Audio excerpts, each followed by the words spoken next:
I'm very red today. Skin my elbow a little bit.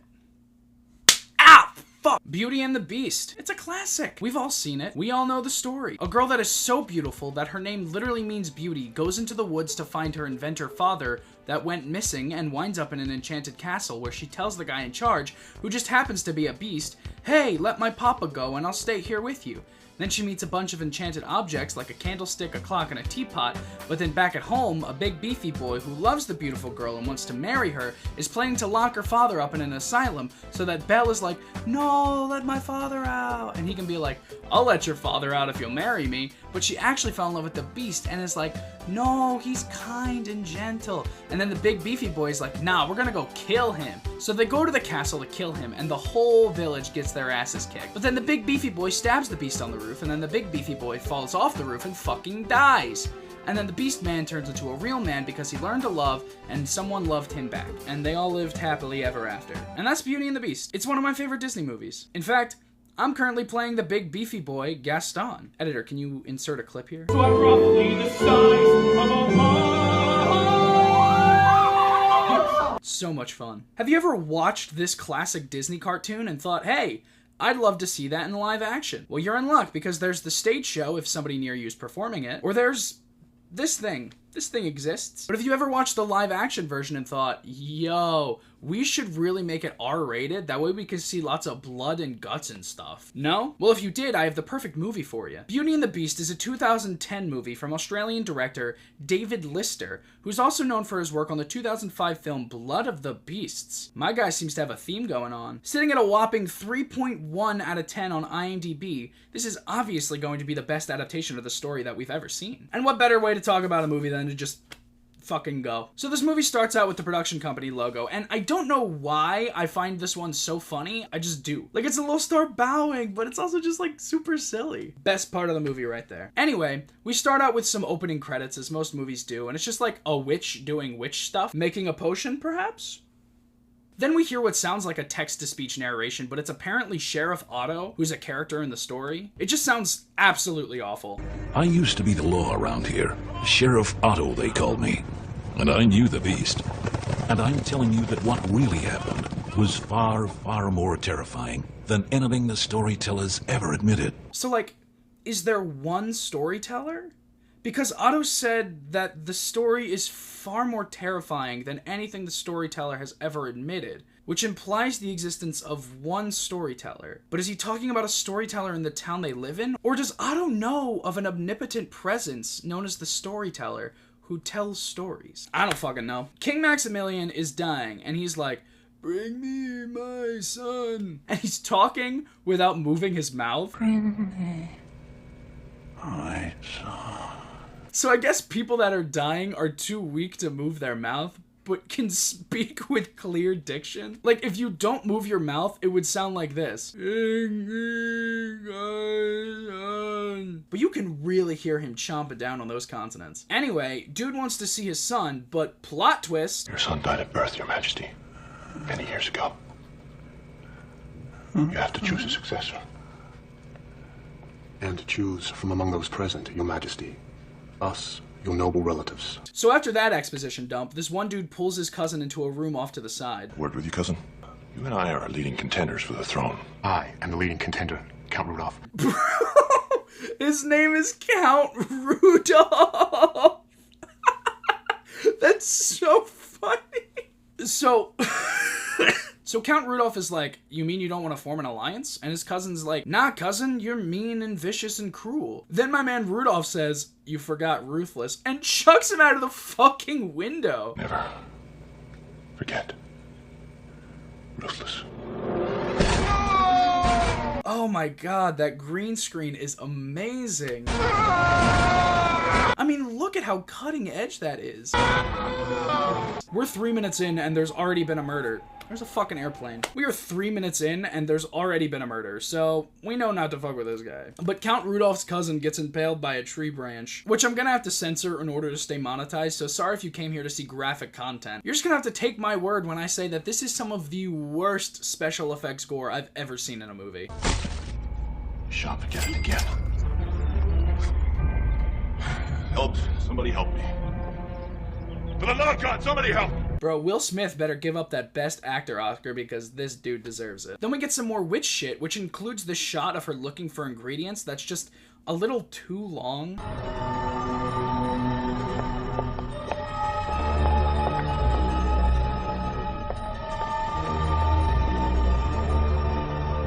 She's making some sort of living creature, but we'll get back to that later. Now we meet Belle and her mother, and we're introduced to them with the shot of her mother doing laundry, but she's not stirring anything in that pot. Like, at all. This washing doesn't smell right. What would you like the dirty washing to smell like, Mother? I mean, look at it. There's nothing in that pot.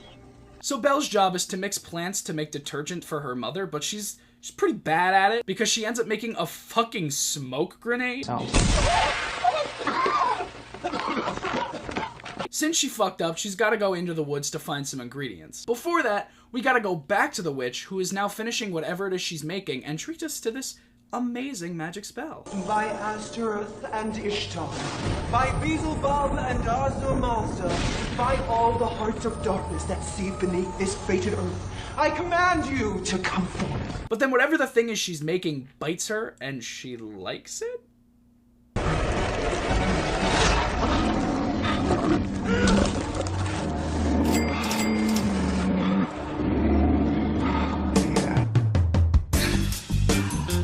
Now Belle is in the woods. One of my favorite movie tropes is when the camera is going really fast to make it look like the camera is an animal. And I'll be damned if we don't have a bunch of those in this movie.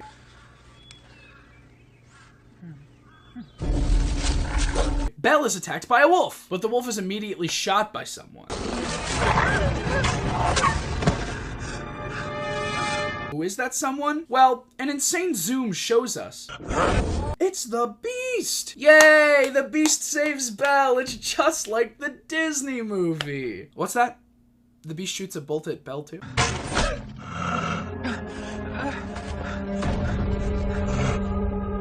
Damn, that shit's crazy. Now we're back to Count Reindeer, where we're given one of my favorite line deliveries in the entire movie. What are the horses? Yes, sir! The witch, whose name is Lady Helen, appears and drops a fucking bombshell.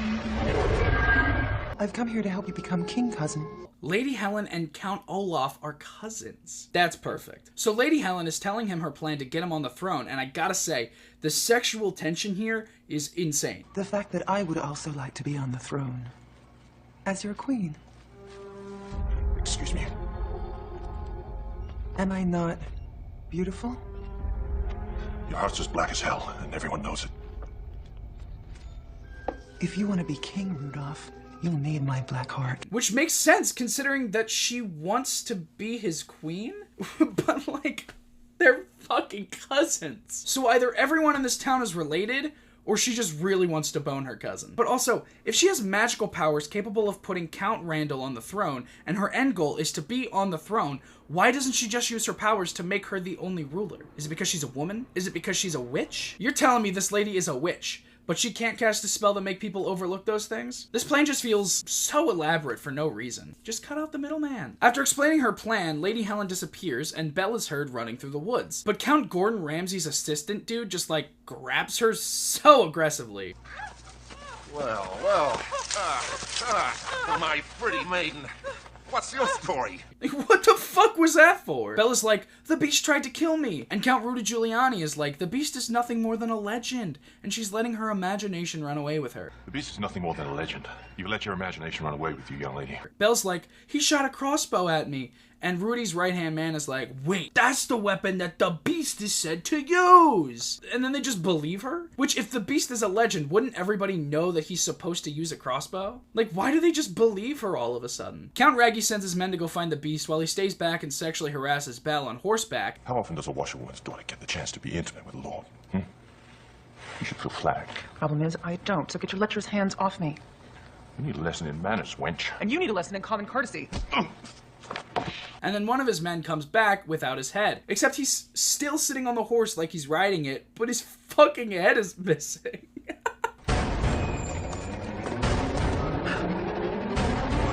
His head! So right after that, there is a bunch of shots of horseback riding, intermixed with some weird tree zooms.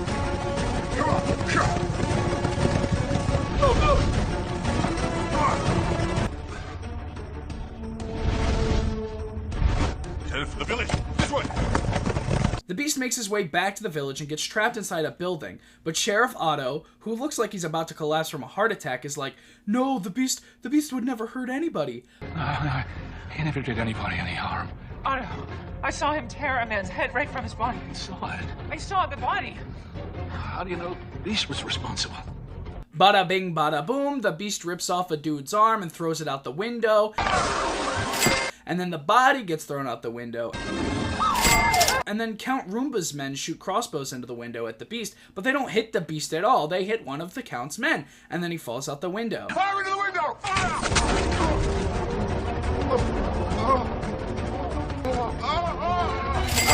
Then the beast escapes, but wait a minute.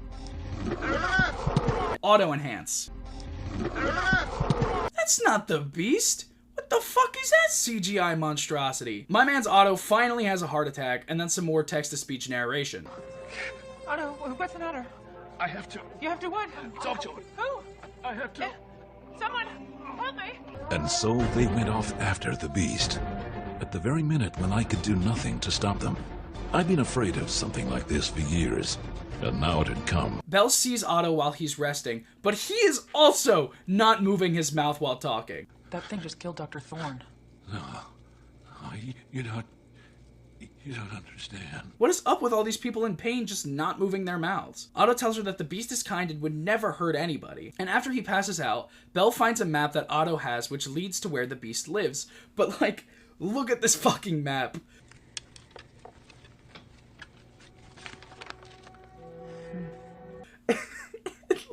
It looks like a kindergartner made it. How the fuck is anybody supposed to follow that? Nevertheless, Belle is able to find where the beast lives after a very long montage of walking, hiding, and horseback riding.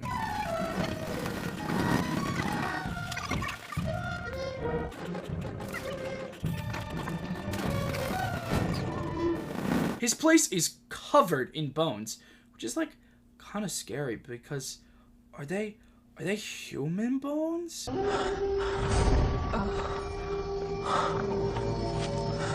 Oh no, bones everywhere. Bella's looking around the beast's lair for a really long time, but you know what? It's okay, because we're treated to some more of that amazing shaky cam.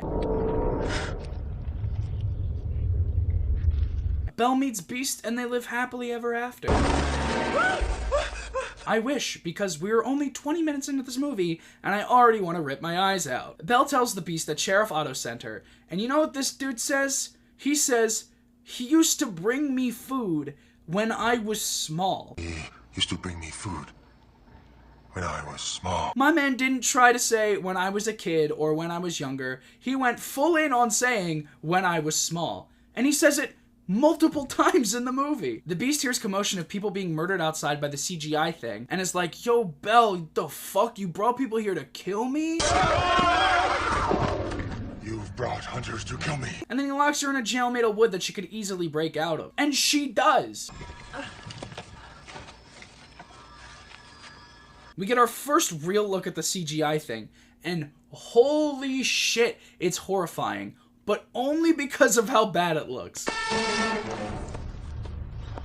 Like, look at that thing. The fuck is that? Okay, Shannon, what do you think it is? It looks like a werewolf to me, because it has slight human... I'm confused, actually, by it. You know, the first instinct is gargoyle, but the nose is a little, you know what I mean? So, you know what? Final answer, gargoyle. It's a monster. What do you mean? A gremlin? I don't... A monster? A demon. Like Gollum and Dobby, like, mixed together, but also with, like a shark as well. A demon? Like those creatures from, like, the Hunger Games? Is that a gargoyle? Demon. Dude, we did this show last semester called First Date. That's Grandma Ida right there. It's supposed to be a fucking troll. That thing is a troll. Huh? Anyway, Count J.R.R. Tolkien rides his horse up to all these dead bodies and sees the Beast near the dead bodies and then just runs away.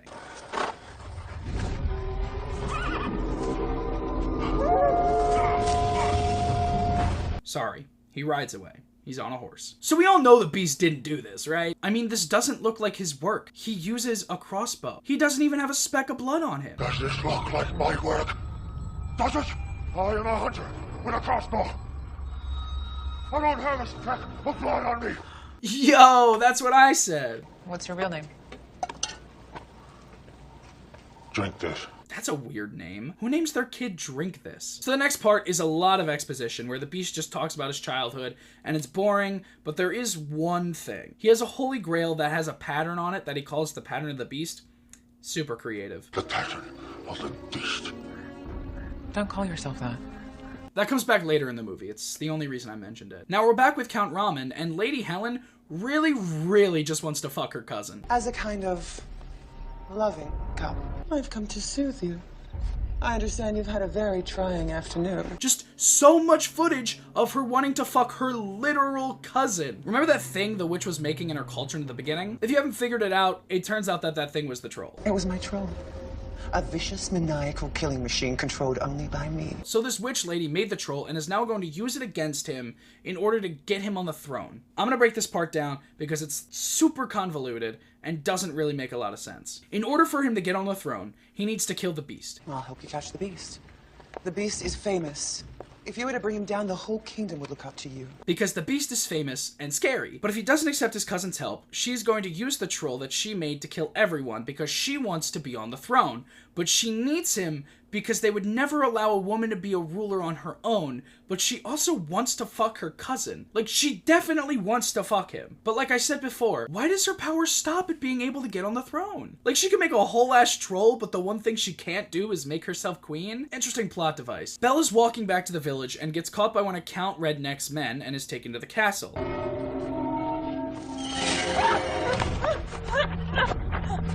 Well. If it isn't my little Spitfire, washerwoman's daughter, right? I believe you and I have a little unfinished business. You know this one, Count? What I objected to was you fondling me like some lecherous old goat. Well, is that what you think of him? Lady Helen is so mad that he wants to fuck Belle. This movie is so horny for absolutely no reason. Let me look at you. I can see why Count Rudolph got so excited.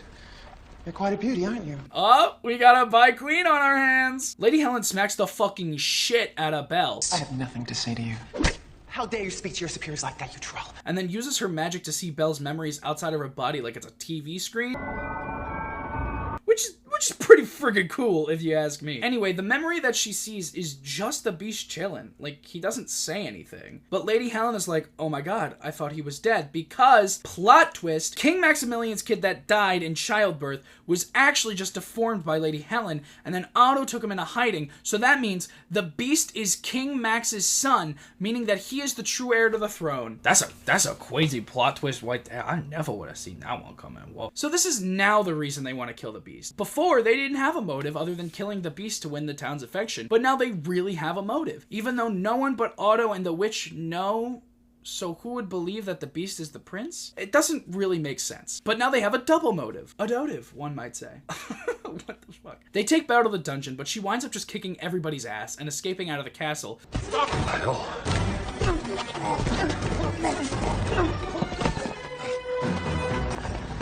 But not before seeing the pattern of the beast on the wall.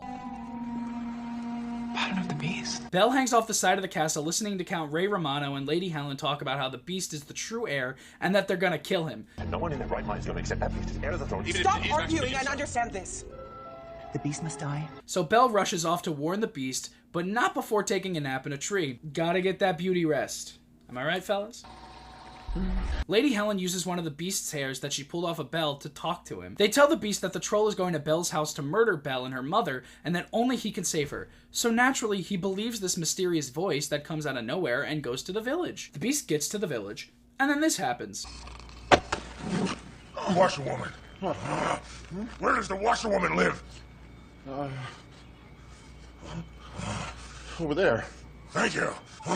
Funny as fuck, 10 out of 10. But anyway, the beast gets to Belle's house where he's trying to get Belle's mom to safety, but she keeps stacking shit against the door, but she can't see it's the beast trying to get into her room. All she can hear is someone trying to get her out because something's gonna kill her. The sheriff will be here any minute! Open the door, or you're going to die! So if this lady's house was on fire, and someone was like, yo, your house is on fire, and they burst in to get you out, would she barricade the door so no one could save her? That's just classic Belle's mom right there. So the troll just literally fucking rips Belle's mom apart.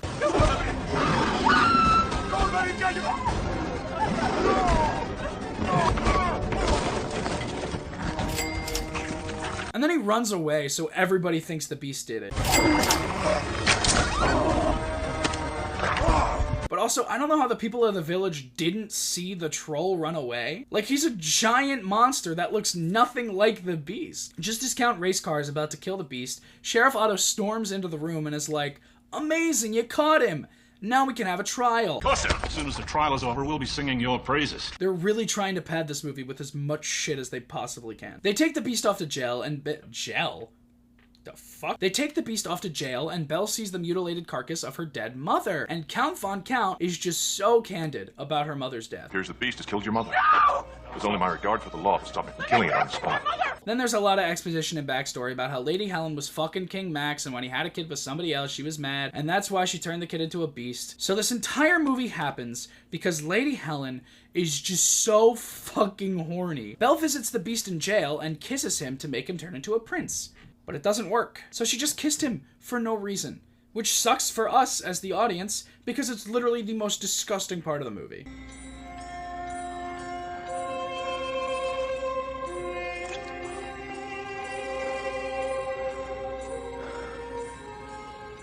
You kissed me. According to the town crier, the king is now dead. And he says it over and over again for what feels like 10 minutes. The king is dead. The king is dead. Dude, we get it. The king is dead. Drop it. But that doesn't matter now, because it's time for the trial. Stay with me, because this shit is about to get stupid crazy. Before the trial, Count Radio Rebel's right-hand man knocks out Sheriff Otto in the middle of the town square so he can't testify in court. Beast attacked you. What are you talking about? Of course it didn't attack me. Oh, yes, he did. I'm not sure what the law is, but I'm pretty sure that's illegal. You can't do that, man. What the fuck? The town drunk is now testifying in court and talks about how the beast slammed his head on the table after asking where Belle's mother lived. So if this dude's murder charges don't stick, at least they can book him for assault. This has got to be the worst trial scene that has ever been made. Also, the executioner's axe looks like it's a stick with some foam on the end of the blade. It literally looks like it was bought at a children's party store. They find the beast guilty, and just as they're about to cut his head off, boom!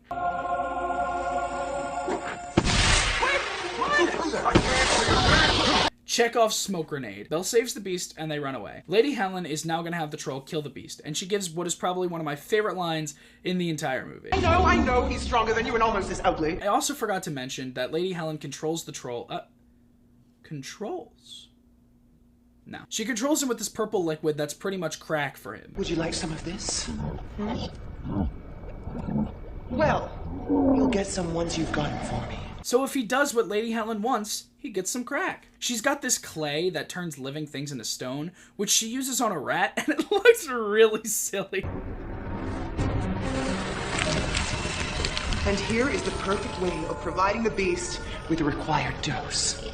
Now that the mixture is on the dagger, all you have to do is stick it in. All I have to do is what? Is stick it in. So Belle and the beast are having a nice chat by the fire, and then the troll just pops out of nowhere and attacks the beast. You asked a lot, Bill. And you have a lot.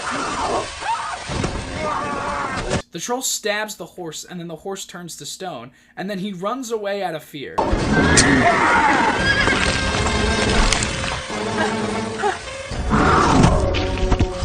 Poor troll. He didn't even ask to be born. Okay, so I'm watching the Beauty and the Beast from 2009 that I'm reviewing, and I'm just gonna make a prediction real quick as I'm watching this. As I'm watching it, I think that the beast is gonna get the knife and he's gonna stab the troll, and the troll is gonna turn to stone. So that's my prediction as I'm watching this. The line delivery in this movie is just, it's so good. Like, just listen to what Lady Helen says when she finds out the troll didn't kill them. What? You gibbering stupid fool! Take it from an acting student. That's amazing. Lady Helen doesn't give the troll any crack, so he jumps out the window. Belle and Beast go to Lady Helen's tower, and you know what? Every time I say this is my favorite line in the movie, it gets topped by something else. But I don't think anything is gonna top this. Welcome to the killing zone, Beast. Lady Helen literally calls upon God to make a storm appear, and she starts attacking them with lightning.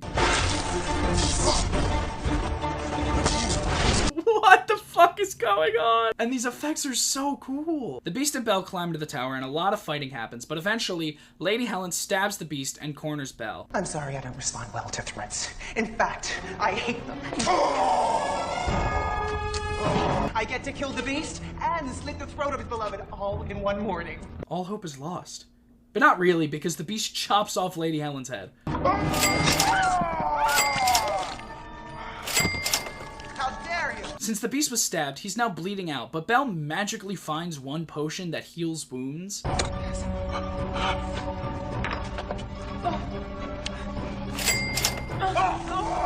The Beast doesn't want to go back into town because everyone hates him, and Belle is the only one who believes that he's the true heir to the throne. Belle, everybody hates me.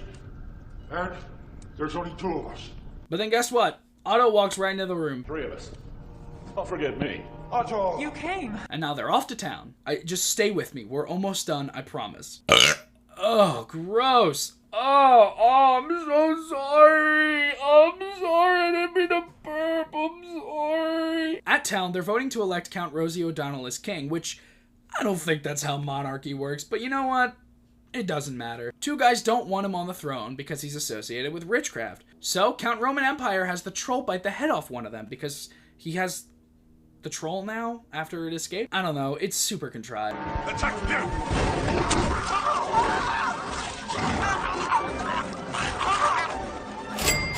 One for demonstration, wouldn't you agree?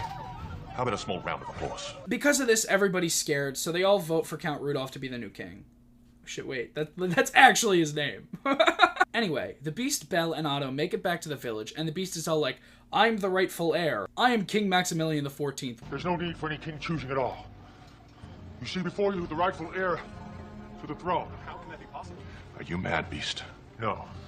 I am Maximilian XIV, son of Maximilian XIII.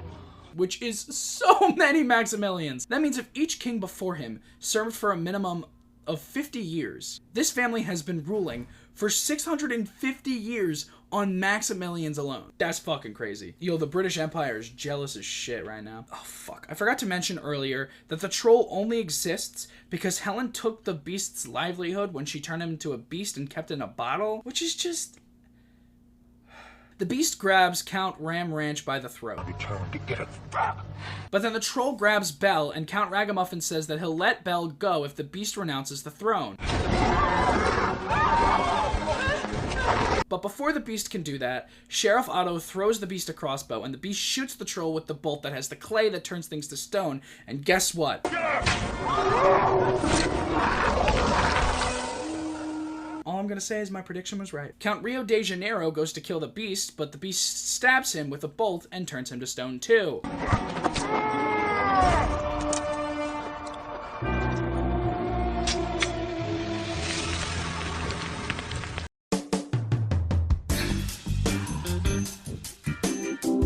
The Beast turns human, and they all live happily ever after. But it wouldn't be this movie without ending on some horrible Sheriff Otto text-to-speech narration. And there was also 2 very unusual statues, just to remind people how lucky they were.